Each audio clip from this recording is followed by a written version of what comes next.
I know that as soon as I say the word soulmate, that the reaction among my listeners is going to vary widely, that some of you will embrace it. You will know from personal experience or intuition that soulmates are real and that the rest of this discussion can unfold naturally as I go into dreams about soulmates. But for some of you, this is a subject which will be met with skepticism. You will be much like me when I first encountered this subject. You will say, "Show me. Is there a peer reviewed, double blind study out there? Can you show me facts that prove to me that soulmates are real, that it is not just wishful thinking or overactive imagination?" I was like that 20 years ago when I encountered this subject. I was open minded to it, but at the same time, I had no evidence to back it. So when someone said the word soulmate, it brought up conflicting reactions in me. Well, on the one hand, I wanted to believe that there is such a thing. I was searching for it myself. But on the other hand, I said, I don't want to be fooled by something, even if it is commonly believed. It doesn't mean that I have to believe it. So, like with any subject, that it falls outside of the norm, I suggest that you approach it with healthy skepticism, but not skepticism that closes your mind. Because if you were like me, you will find that when you seek answers, when you knock at the door, that the door will open, that you will be led to the personal experience, the knowledge, the information that you need to be able to reach your own conclusions and to feel comfortable with them. I will get back in a moment to the subject of where to find more information about soulmates that you can explore for yourself. First, though, I want to pose a question. Wouldn't it be great if soulmates really exist? Whether or not you believe that it's true, whether you believe that soulmates exist, wouldn't it be great if they really do exist? Just step back for a moment and consider that question. Consider the idea that the man or woman of your dreams is a flesh and blood living human being. Well, I'm going to give you the evidence that I've accumulated through dreams that shows that you really can be shown a person of your dreams in your dreams and then meet that person later in life. In some cases, that person is already part of your life, and that recognizing them as a soulmate gives you more depth to the relationship and a framework for understanding it. Soulmate relationships are widely misunderstood. The notion out there is that a soulmate is a person who you will meet and love forever after, that it is the fairy tale story come true, that the prince meets his princess, the princess meets her prince, and they are perfect for each other in every way, and that their relationship is perfect in every way. I'm here to tell you that that is a fanciful notion, that there is a germ of truth to it, that soulmate relationships are very special and they have the potential to evolve into what you might call the perfect relationship, what you might call living the dream. But soulmate relationships come in many forms, shapes, sizes, and types. Soulmates can be parents, their children, siblings, friends, grandparents, and other relatives. Your soulmate might be the person that you broke up with in a very heated and painful sort of way. And in some way, some level, it was meant to be that you were not going to spend your lives with each other. It was not going to be happy forever after, that you had something to teach each other that is particularly painful.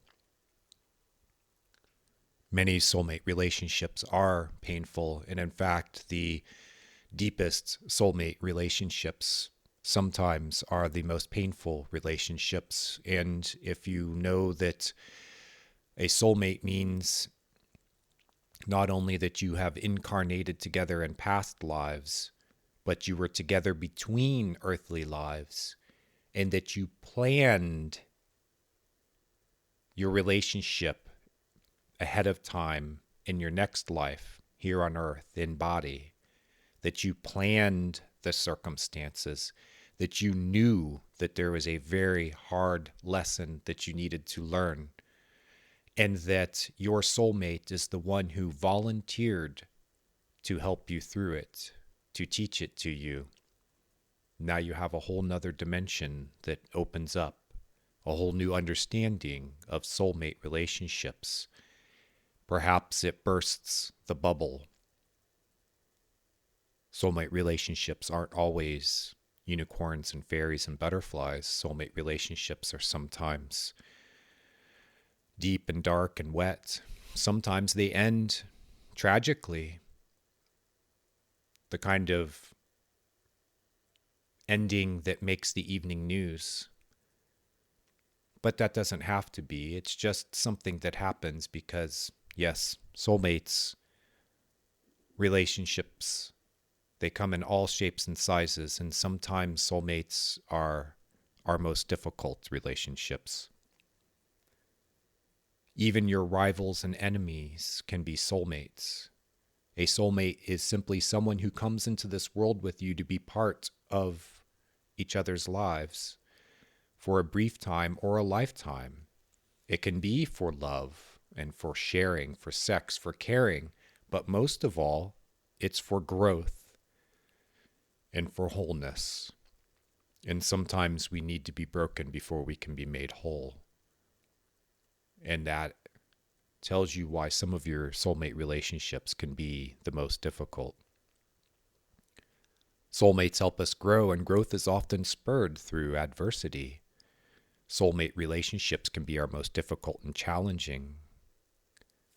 But in the big picture, every experience that helps us grow is worth it. I have learned through my 20 years of studying this subject that we incarnate into this world with a purpose in mind. There is a mission, a plan, but it's up to us to follow through. It's very easy to get sidetracked while you're living this life and forget that there is this deeper level to it, that there is a lesson or many lessons, that you have a plan or a mission.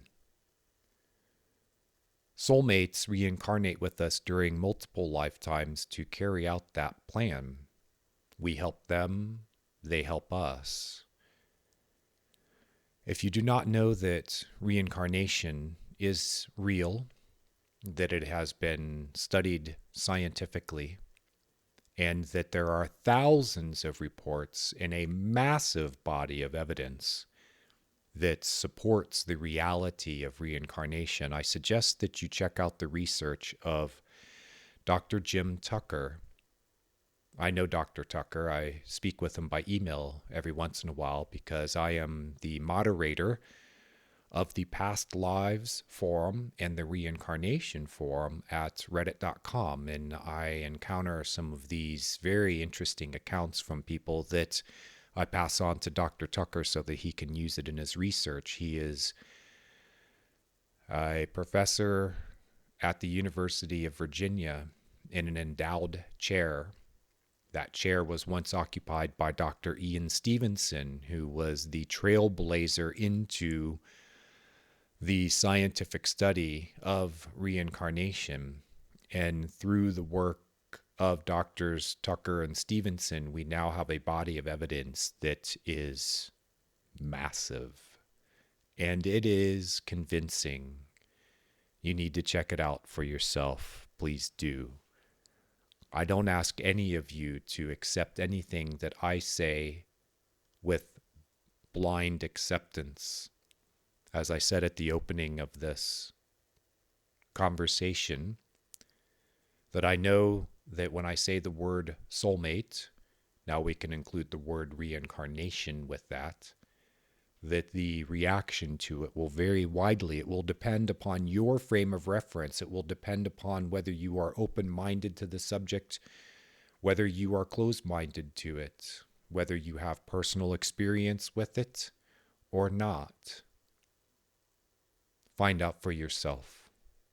That is the best way of exploring anything in this world. Do not accept anything with blind faith. So now I'm going to get into what I have experienced with soulmates, specifically through dreams and dreaming. And this was sparked by a post that I found at reddit.com. A young woman had an amazing experience, and it begins with a recurring dream. She's strapped to a boulder that is the size of the earth.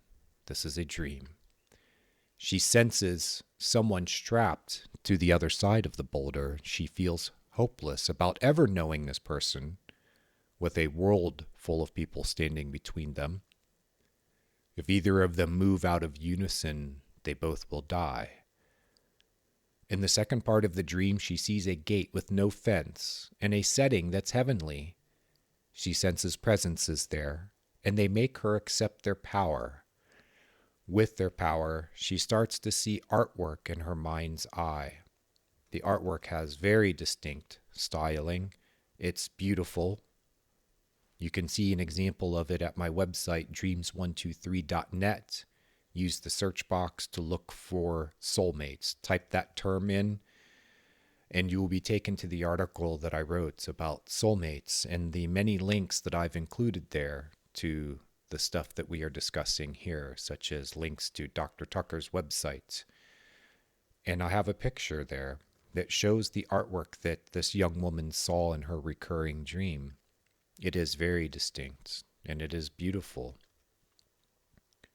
She wakes up from this recurring dream, and she has a feeling that the man that she senses in the dream, the artist, is someone who is alive on this planet somewhere, and that she will find him through his artwork. So she searches, and she searches with this wonderful thing that we call the internet. We can now display our art, our writing, our music, ourselves, our blogs, our histories, our biographies.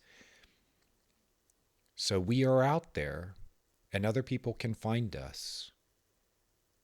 But if they don't know your name and they don't know where you are, then they have to find some other means of finding you.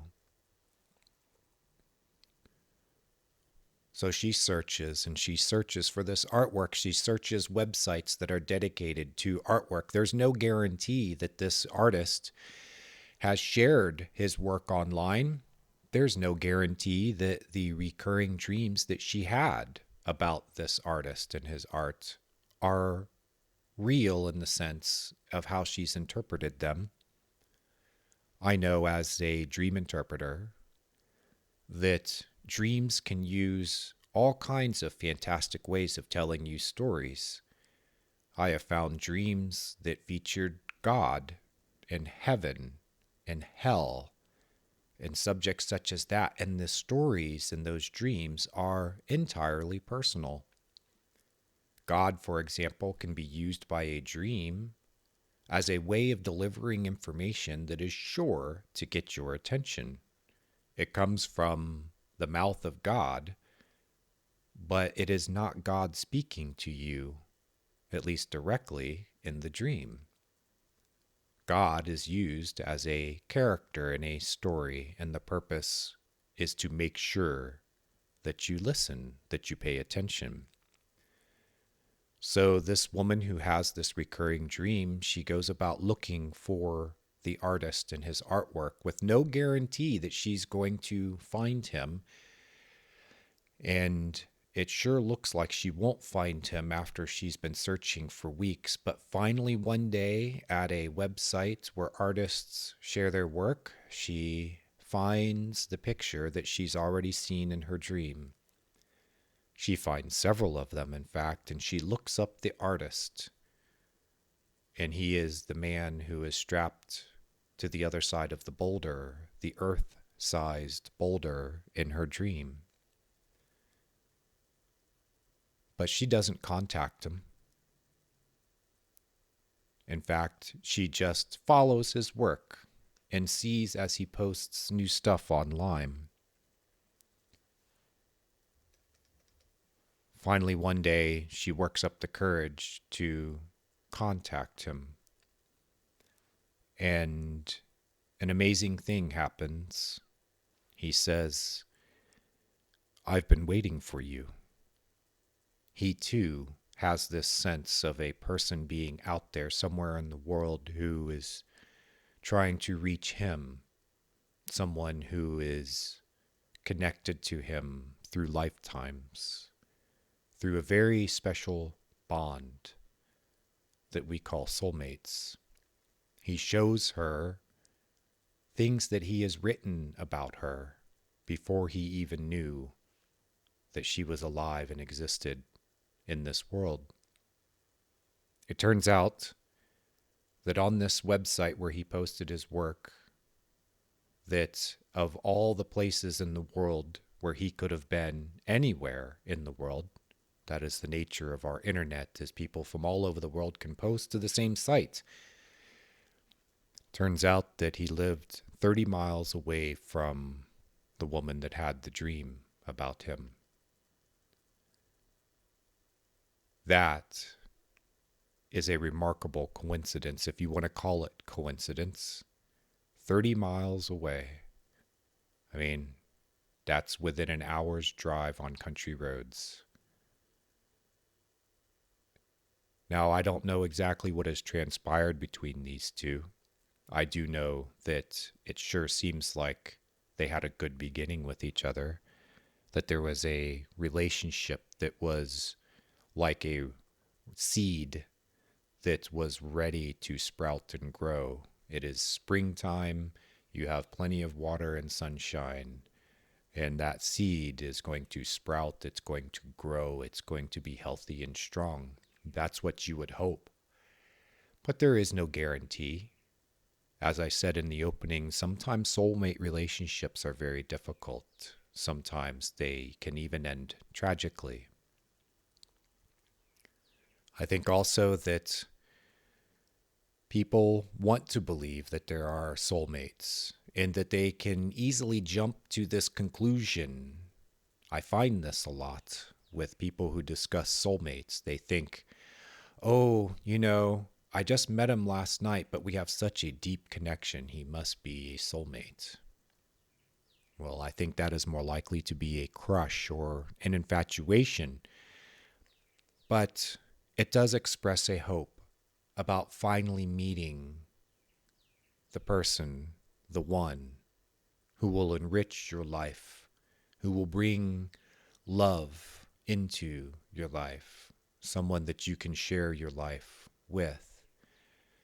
And that, to me, is healthy. So even though there is a misunderstanding behind the search of some people for their soulmate, that they might be prone to jumping to conclusions, that essentially there is a healthy drive that is behind this, because what they're really looking for is true love.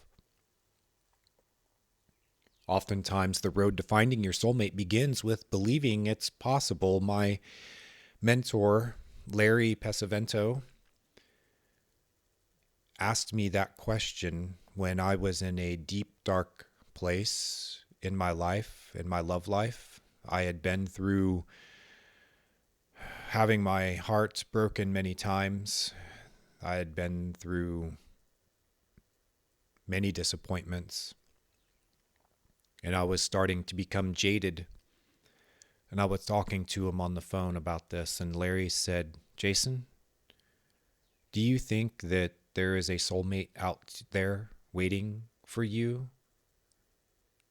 Do you still believe it's possible? Is this something that you still want? And I said, yes, Larry, it is something I want. And he said, you need to make a decision. You can either go on for the rest of your days, going from relationship to relationship and ending in the same disappointment because you will not find in that relationship what you're looking for.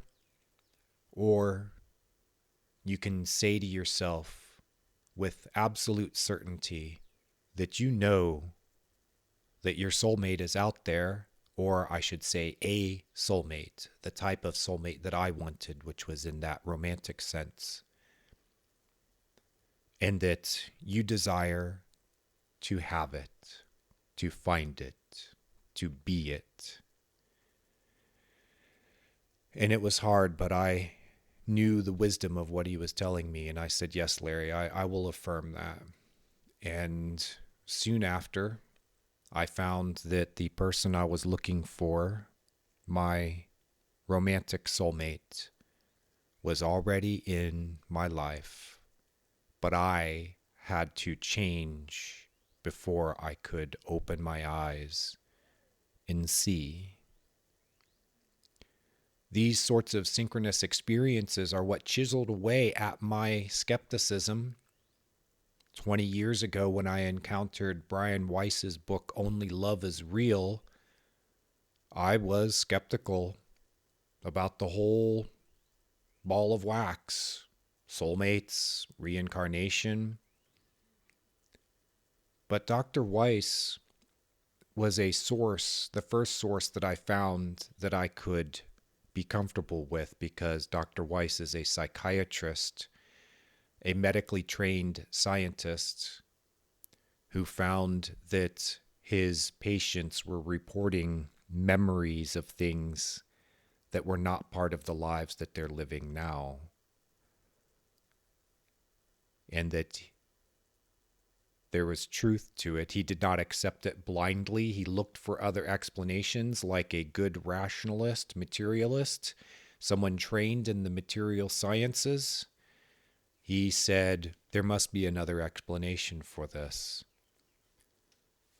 But as patient after patient described these memories of other lives that they had lived, and he explored in a clinical setting with them those memories, and then as experiences unfolded where those patients then found people in their lives through sometimes the most amazing and apparently coincidental ways, Dr. Weiss and his skepticism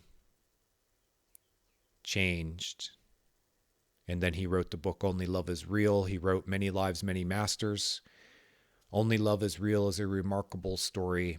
It has some apparent coincidences in it that are almost beyond the ability to say that it has to be coincidence.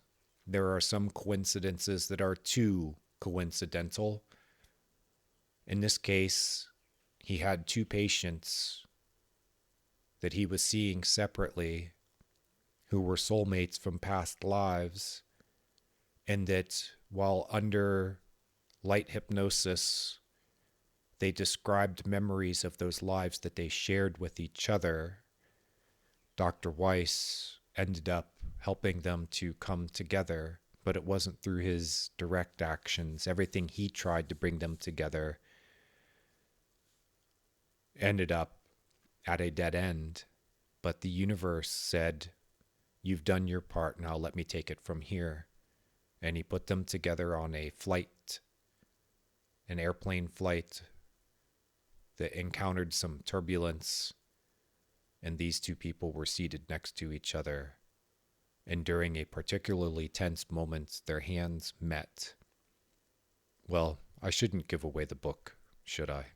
It is a fascinating read. I encourage you to look it up and explore for yourself. I do not blindly accept the reality of soulmates. People can make themselves believe things that are not true.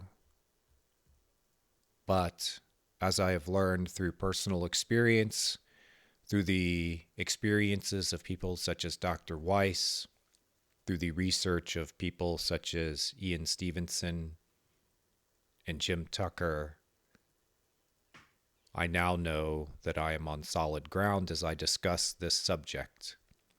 And for those of you who out there who also know that this is real, either through experience or just intuition, you'll be glad to know that I'm going to now move on into some other cases where people have dreamed about their soulmates and have even been brought together through remarkable coincidences, although I have found out that coincidence can be meaningful, it can be purposeful, it can be arranged by some larger thing that's out there that is participating in our lives with us. And it wants us to find love. It wants us to learn and grow. Dr. Bernie Beitman, Beitman, wrote a book called Connecting with Coincidence, where he explores this meaningful coincidence that we know of as synchronicity. It is a term, a concept that was introduced by Dr. Carl Jung, the famous Swiss psychiatrist, the famous dream interpreter. I will tell you now that Dr. Beitman's book is very well worth the read, and that he says that if you want to make it more possible for you to encounter a soulmate in your life, and you have been in a routine for a while that has not led you to that person, to that relationship, then you need to shake things up. You need to change things. Sometimes it can be as simple as taking a different route home from work, of taking the other road that you never travel, of doing something different, of making that decision that you are going to change something about your life, and that it will open up doors of opportunity to be brought together with someone out there who is the person of your dreams. Be careful, because falling in love in a dream doesn't usually mean soulmate. This is something I have encountered many times at dream forums and in my discussions one-on-one with people about their dreams. They will dream that they fall in love, and it's entirely personal. The character that they fall in love with is an actor in a story. It is meant to be desirable to you. It is meant to be attractive, because what the dream is ultimately doing is helping you to form deeper bonds with yourself. It's helping you to love yourself. Sometimes first, though, we need to love something that is external, whether it is a boyfriend, girlfriend, a spouse, and other forms of love, such as with friends, with parents, siblings. But ultimately, when you have dreams about falling in love, you should look first toward the possibility that what the dream is actually showing you is some aspect of yourself or the big picture of yourself, and that the bond, the attraction, the love that you feel for that dream character is ultimately leading you to having the same feelings, the same sort of relationship with yourself. Dream characters. This is a subject to explore for you. You can go to my website, dreams123.com. Look on the sidebar for my lesson about dream characters. It is extensive and it is enlightening because dream characters tend to be personifications of our interior world, our inner lives. And as you interact with a dream character in a dream, you realize usually what's really happening is you are interacting with some part of yourself. I want to give an example. You know, when people have these sorts of dreams and they are looking for love in their lives, they are looking for soulmates, they tend to interpret dreams about falling in love or having deep attraction as some kind of higher guidance, as some kind of message that this person is part of their lives. It's especially confusing when the dream character looks like someone who is already part of your life. Dreams are known for pulling in the image, the form of people that we know and turning them into dream characters. And then we interact with them. And when that interaction hints at love, it's easy to jump to the conclusion that it must be love. It's easy to forget that it's a character in a story. For example, a woman dreams about deep attraction forming with a coworker. This is a person that she actually works with. She works with closely.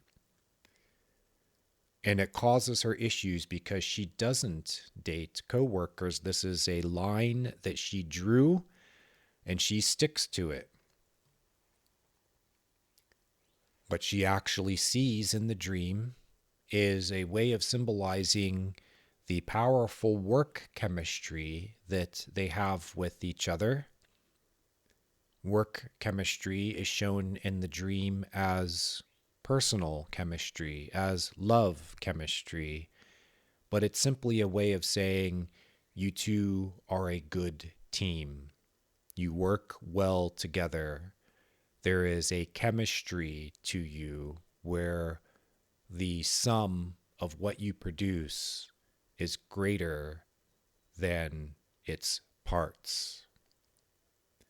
I found this in another dream recently where a woman, a coworker, writes a letter to her in the dream and he confesses his love to her.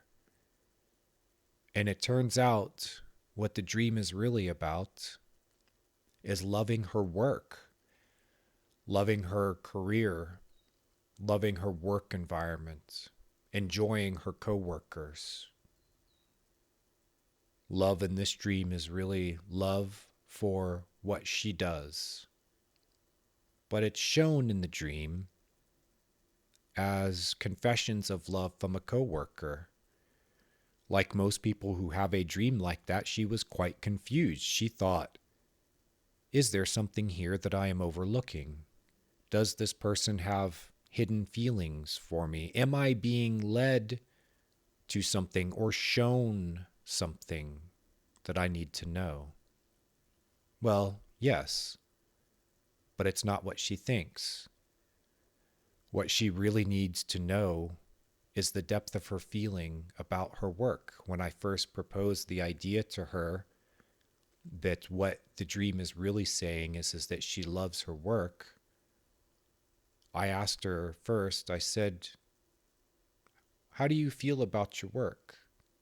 And she said, I like it. I enjoy it.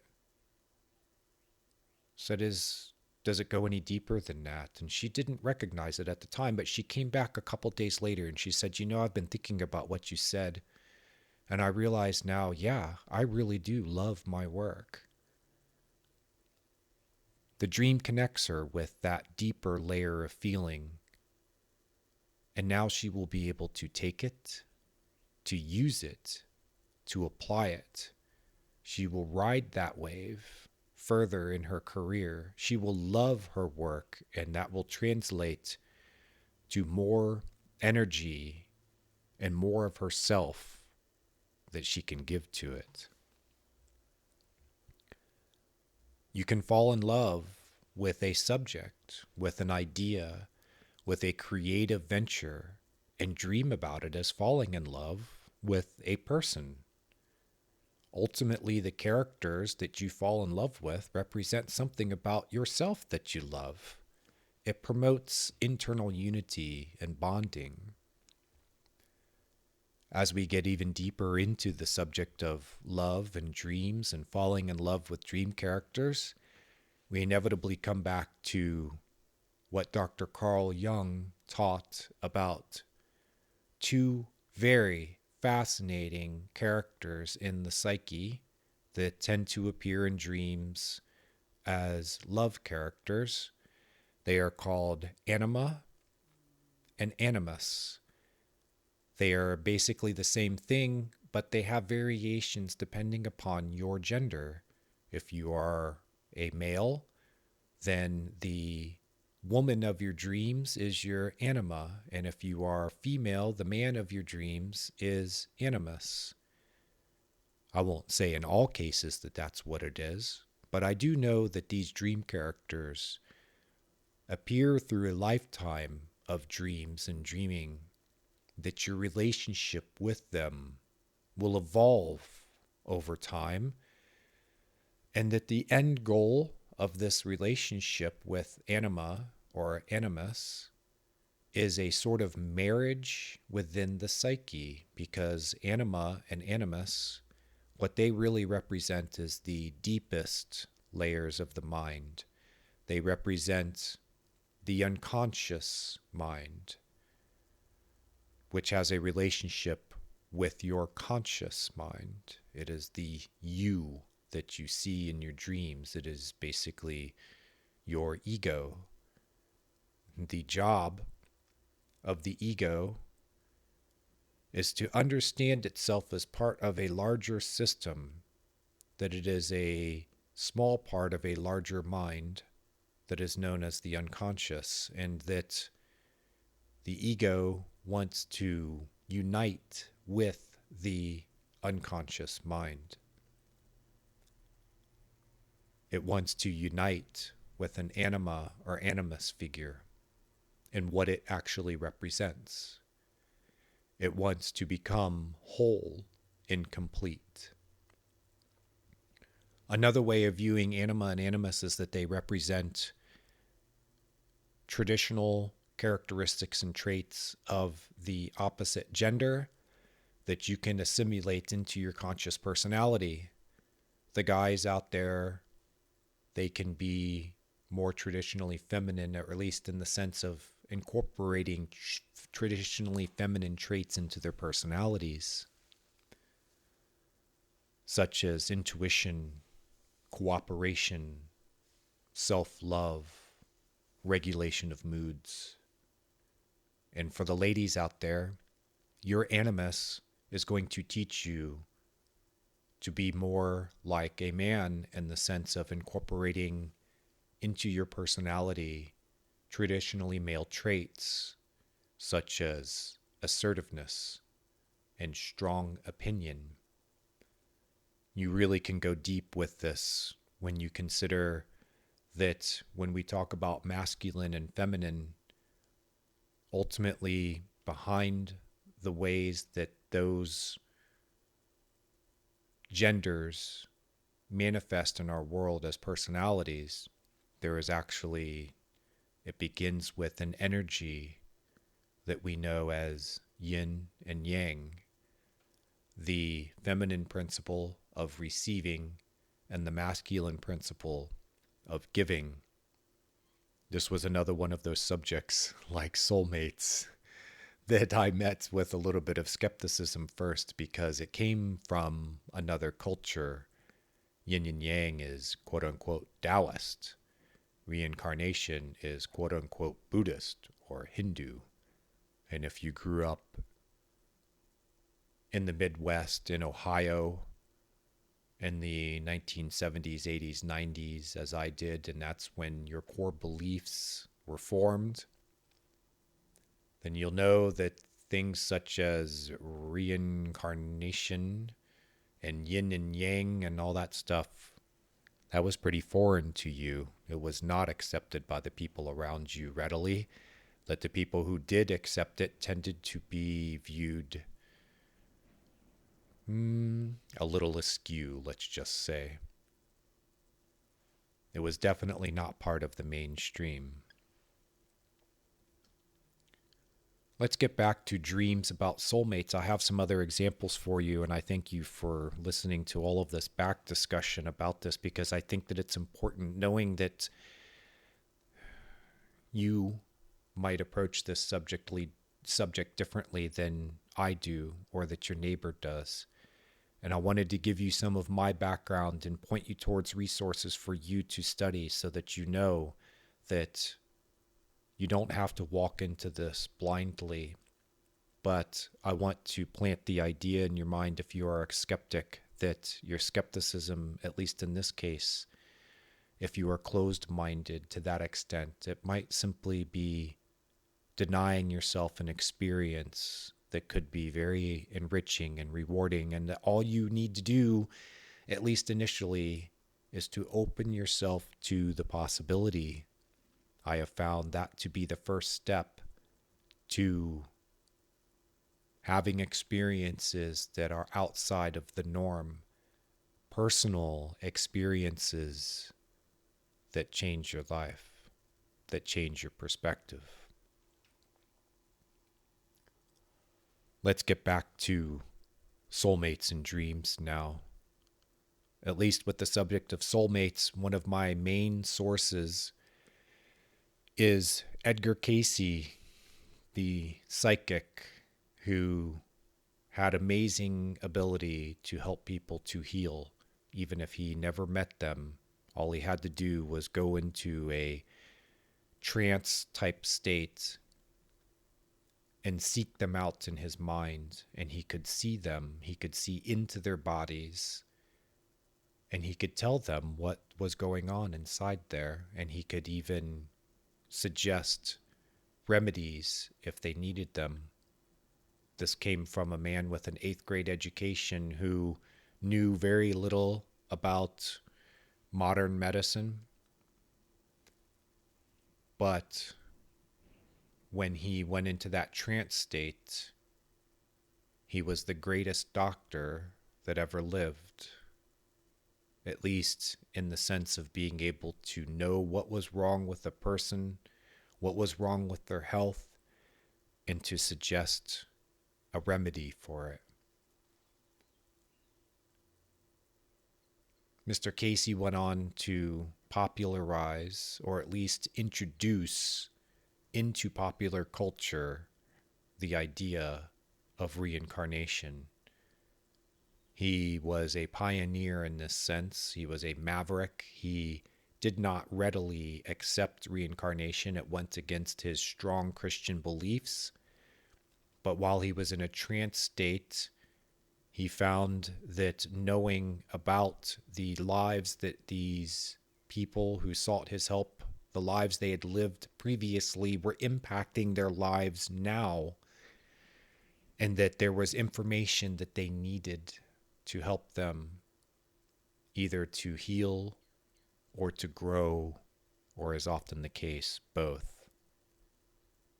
Mr. Cayce was a remarkable man, and I appreciate the fact that he is a deep Christian and that he went into Scripture to find, is there any basis for knowing that reincarnation is real? Do the Scriptures say that this is real?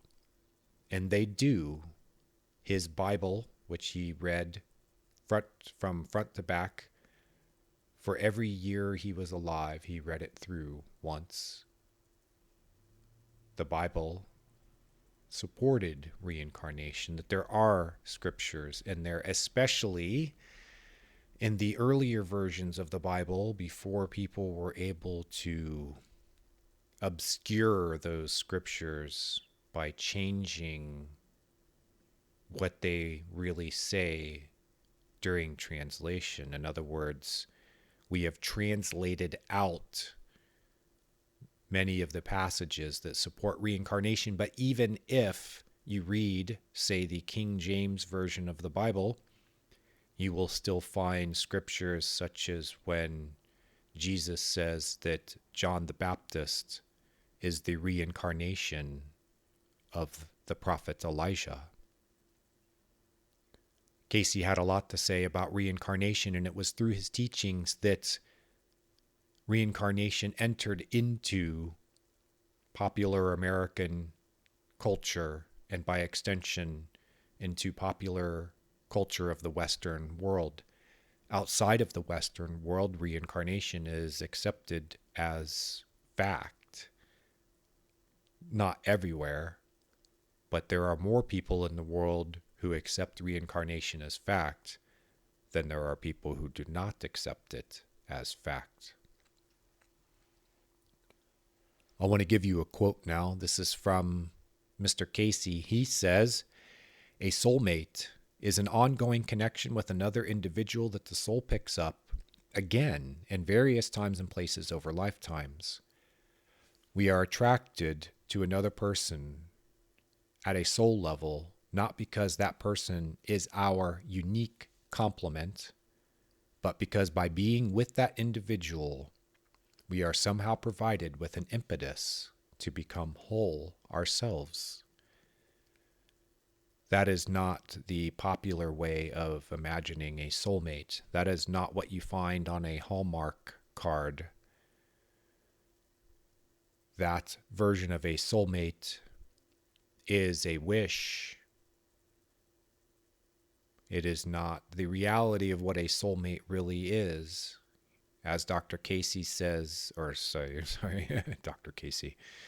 He was a doctor in many ways, but not in the formal sense.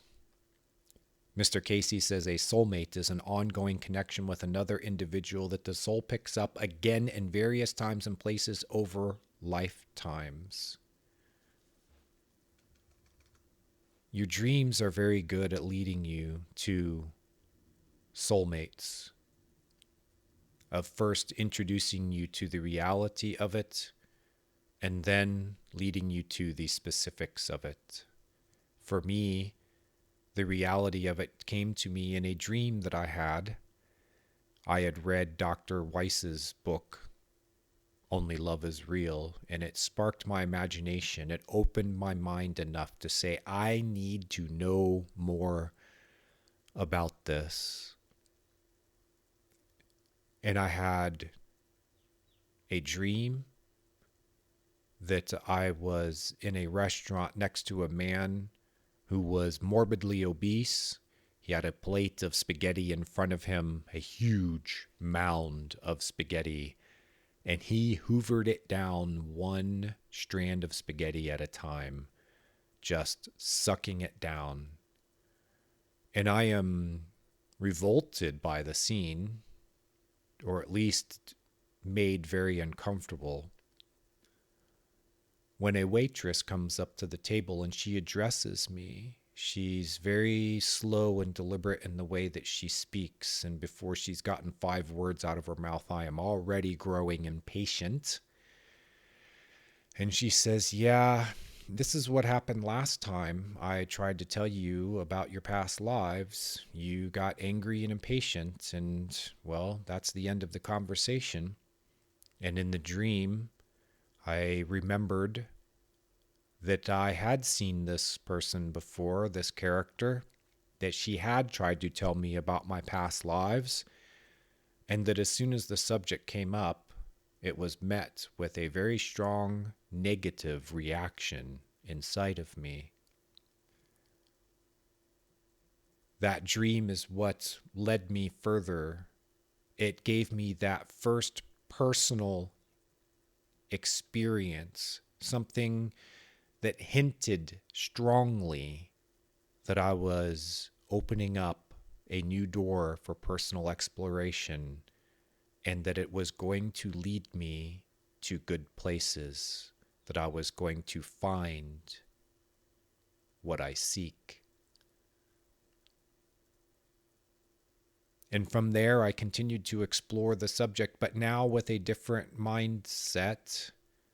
The woman, the waitress in the dream, she gave me a name in the dream, one of the names from a past life that I have lived. It was familiar but foreign to me. And every time I tried to remember that name, it slipped away like a greased pig. And if you've ever tried to hold a greased pig that is struggling to get away, you know how impossible that is. I would be in the shower and the name would come to me. And by the time I got out of the shower, dashing to my notebook with a pen because that elusive name was right there, it slipped back down into the deep, dark parts of my memory. And this repeated again and again for the next couple of weeks after I had that dream. But I was determined. I felt inside of me that there was a critically important piece of information there. And I sought it. And I sought it. And finally, one day, that name came to me into my mind like a trumpet blast. The pronunciation of that name, the way that I heard it in my mind, is different than the way that it is commonly pronounced now. So if you look at the spelling of that name and the way that we pronounce it now as Darius, you would not recognize it the way that it was told to me in my dream. Darius, which is the Persian way of saying it. The Persian way of saying it 2,500 years ago.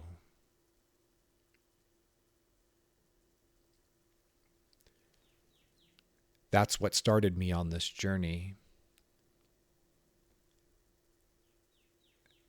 And it has led me to more names and more lives and more places and more people who are part of my life now, and I am part of their lives. And we share something that is special, a bond that stretches back through time to other lives that we have lived together.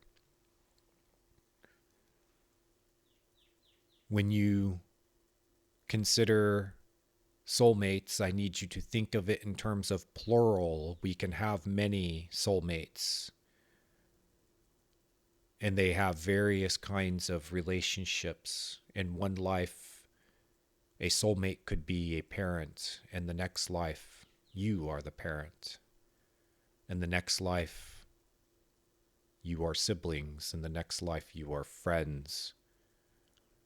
In some lives, you could even be enemies or rivals. In some lives, you could even murder each other. This is the nature of soulmates.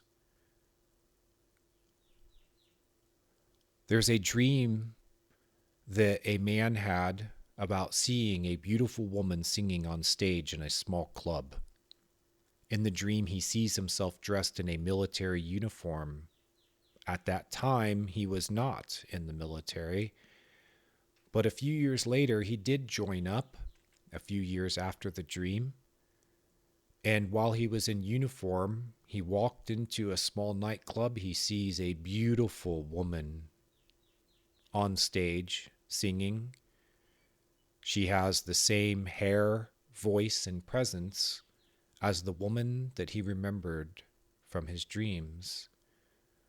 After she was done with her show, he knew that he had to meet her, he had to talk with her, and they hit it off. He knew in the back of his mind that they were destined for each other, that he would not dream about this woman in the way that he dreamed about her and then encounter her a few years later as a living flesh and blood person. unless there was something very special going on. So 3 days later, after they met, he asked her to marry him. And when he shared his experience with me, it was a decade later. They were still happily married. They had children and wonderful lives together. My friend Steve Ernenwein, Steve, if I hacked up your name, I'm sorry, buddy.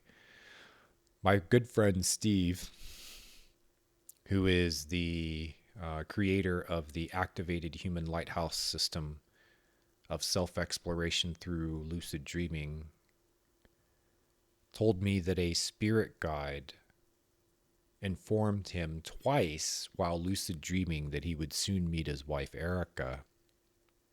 They told him that his future wife would be American and hot. They are now married and they have their first baby. At reddit.com, where I am the moderator, Radow, I spoke extensively with a guy who claimed to meet a woman in his dreams, and he found out her first and last name and details about a recent accident she had that required hospitalization. A few weeks after the dream, he was shopping for groceries and passed by a woman that looked just like the one in his dream. And before he could stop himself, he said her first name out loud as a question.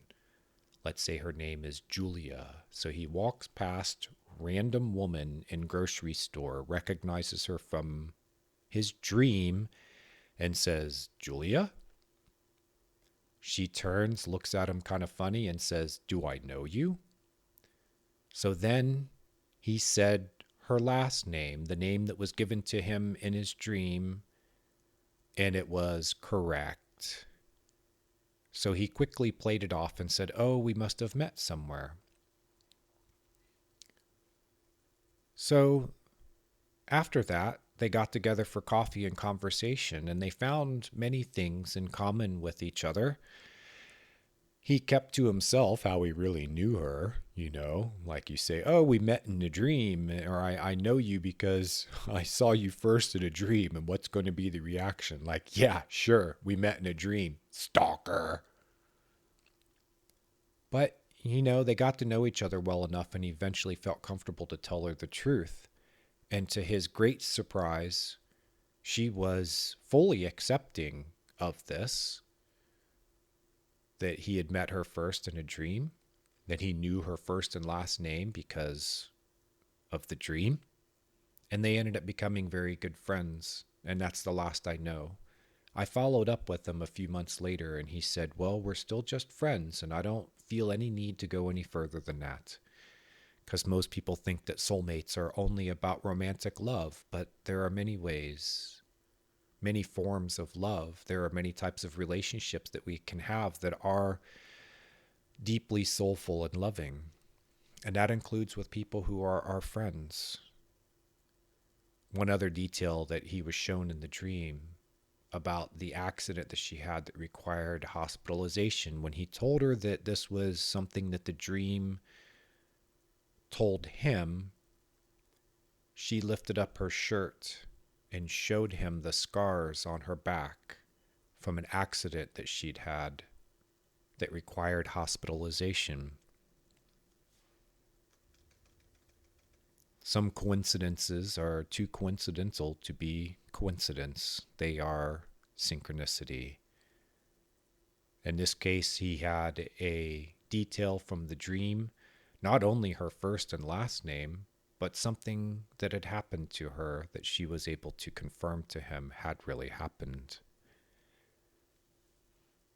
I think there's a damn good reason why they met, and maybe in the end there will be more to their relationship. There will be a romantic side to it, but the lesson to learn here is don't force anything.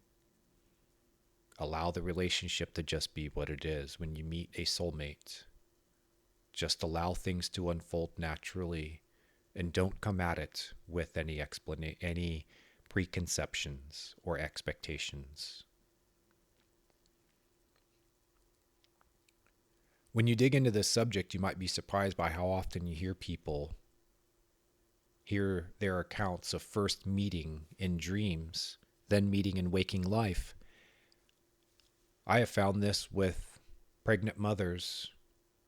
They will know weeks, months, even years ahead of time that they're going to get pregnant. They will have a vision of their child or children that turns out to become reality. They will be told what to name their child. They will see their gender. They will see their hair color and eye color and shape of their face.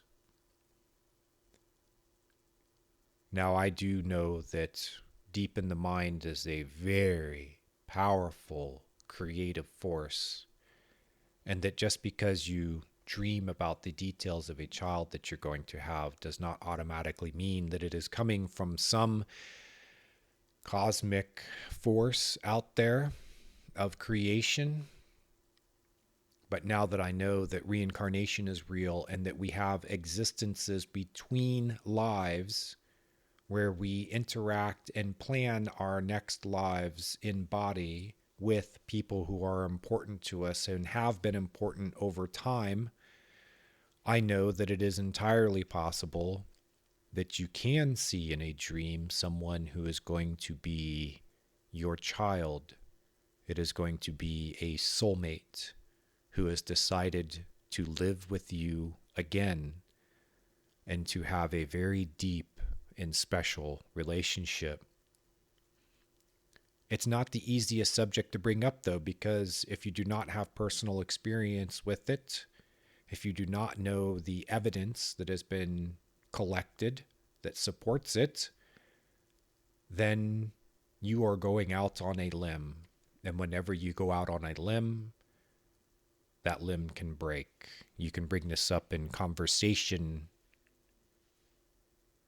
and then meet with derision or skepticism. The right environment needs to be created to discuss these things, the environment for open sharing. And I will tell you something that comes from the famous remote viewer Ingo Swann. Ingo is a verified psychic. He was tested in laboratory environments. The studies of Ingo that were published created quite the splash in the world of the study of psychical phenomena back in the late 1960s and throughout the 1970s. And Ingo was recruited into the fledgling remote viewing program. In fact, Ingo invented it.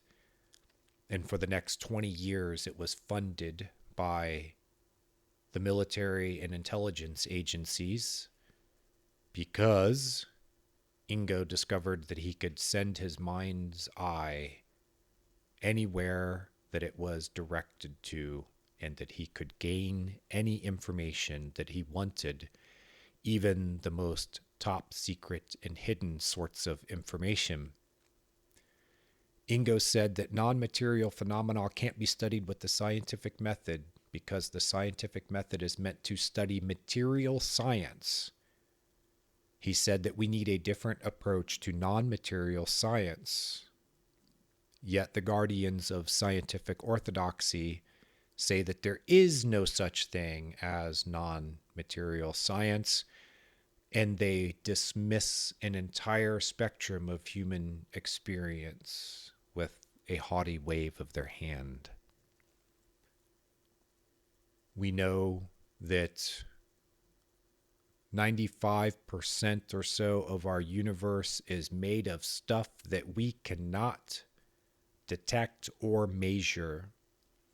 We've given it names such as dark matter and dark energy to mean simply we have no freaking clue what it really is. But 5% of the universe is something that we know very well. It's called matter. And we have a way of studying matter, of understanding it.